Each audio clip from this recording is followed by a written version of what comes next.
Thank you a ton of times. So lucky to have him on our team. The hearing is May 14. I think it's going to be open to the public. It is going to be open to the public, and hopefully you guys can all tune into either the radio stations, TV stations, who are going to be covering it, and you can hear Arnie again at that hearing, which should be hopefully very, very good for us, for everyone. The next guest is why most of you guys are here. It's a person that I've been working with for the last couple of years, and it's he's did an amazing thing. I think unfortunately, a lot of the talk after the tour has been about the controversy with the sport of cycling. But I think one of the most amazing things of all time in the sport, not only in cycling, in sports in general, was Floyd Landis' ride on stage 17. And the post-Lance era, when people talk cycling was dead, Floyd put it on his shoulders and resurrected the sport. A person that I love dearly, and that we're all here to see, and that is this year's Tour de France champion, and hopefully he's going to get another one. Ladies and gentlemen, Floyd Landis.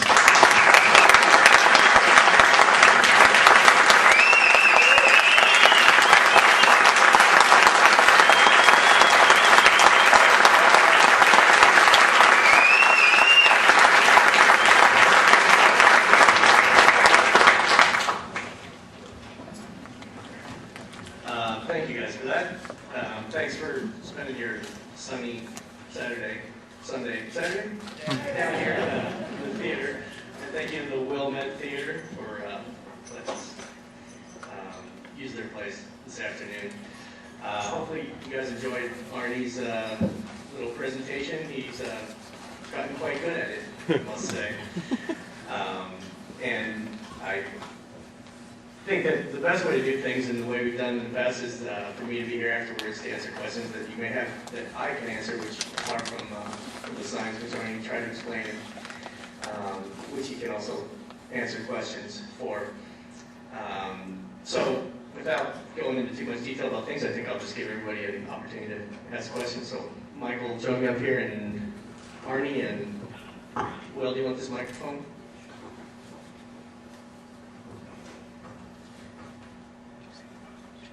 All right, now what we're going to do is we're going to have anyone who would like to ask some questions, raise your hand, stand up, say your name, and I'll hand the microphone. Start in the front. Hi, my name is Mark Lee, and I wanted to ask, what about historical data on the tests? And there should be, since you've been professionally riding for some time, would there be a lot of historical data on the testosterone, testosterone ratios, and what does that show? Is microphone working too? Yeah. There is a fair amount of data. As I counted, 52 tests that Floyd has had. We haven't heard about problems in any of the other tests, and I think you'd be right in assuming that you haven't heard about them because there are no problems. But exactly what's in those, they're under seal. We're trying to get as much information in discovery as we can, and part of what we've had to do as far as agreements go is to not post or release information as we have in the past. And we figure that's a good trade-off because otherwise we don't get it either. But there has been no problem in any other test. Hi. No, I'm sorry. Will has the mic, so just right now. Mary Amato, I was just wondering how your hip is, and are you still training, and where do you see yourself after all this is over, riding-wise? Thank you. Yeah, my hip is fine. I had it resurfaced, it's called. What I had was a procedure called Birmingham hip resurfacing, and it's not so unlike a total hip replacement. It takes away less bone on the femoral side.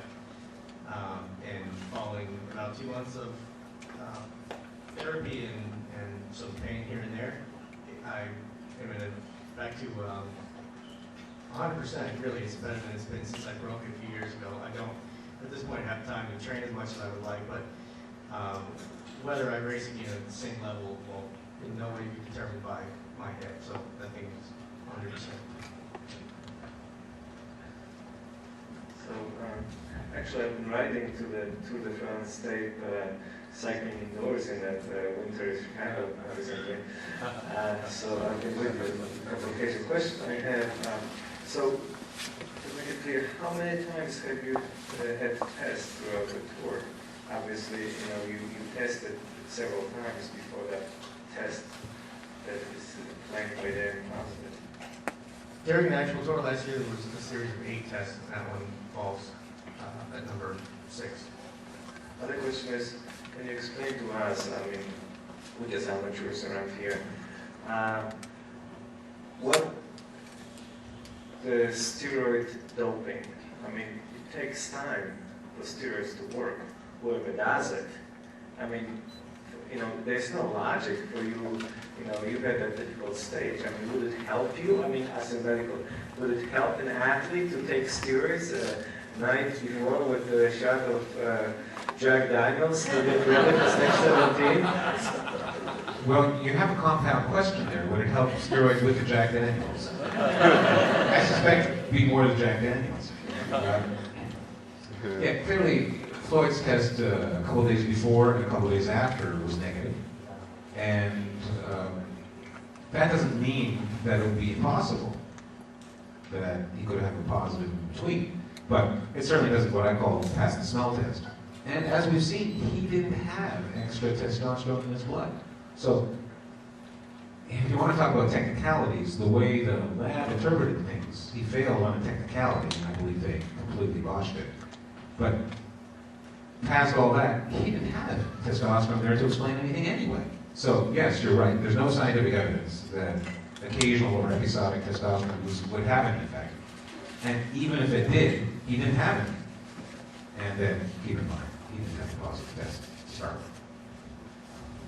I have a question for everybody. How many people, after hearing how well Jack Daniels works, went and tried it?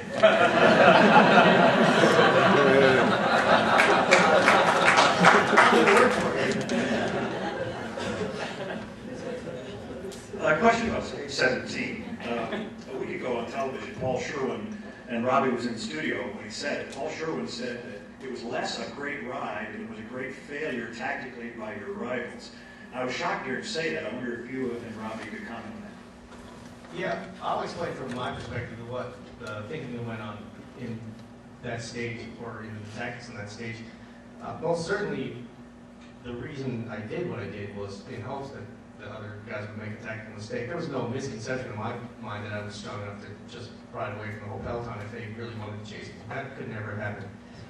However, having been in the position in multiple tours where I worked for Lance, and knowing that on the last mountain stage you often have very little left to do anything about an attack like that if you are someone other than the guys who stand to win the race. The calculation was that the guys in second, third, and fourth would have to either decide to work together, or they would have to just wait for one of the other teams to do something about it, and hopefully they would hesitate long enough that I would get enough time to at least win the stage. I really didn't know if I was going to put myself in a position to win the tour, but that really was the only way that, at that point, that I could win the tour. If I waited till the last climb, best case scenario, I might get a minute or 2 minutes, and then following that in the time trial, if I get another minute, maybe I'll be fifth. And so really the only chance I had to win the tour was to risk it like that, and I didn't think that they would give me 9 minutes. I don't still know why they did that, but anyway, you saw what happened, and it was a miscalculation on their part, and on top of that, it was the dynamics of the peloton work in such a way that people don't ordinarily want to help each other when they're going to jeopardize their own position, so that was the thinking that went into that. Robbie, do you have anything you want to add? Well, Floyd was so far down in the GC that the first second, a lot of times what happens in these stage races is the person who's in jeopardy of losing the closest, like the fourth place guy or the fifth place guy who was in jeopardy of losing their spot, their team goes to the front and they want to protect that position. I had no idea why they weren't protecting their positions at all. I guess they were thinking, you know what, if we lose fourth place, maybe you go to third place, and the third place team will protect. And all that time that they were waiting, I think he got a good gap. And that's what Floyd does best. He was out front on his own, staying very, very steady. He got the big gap, and then they reacted a little bit too late.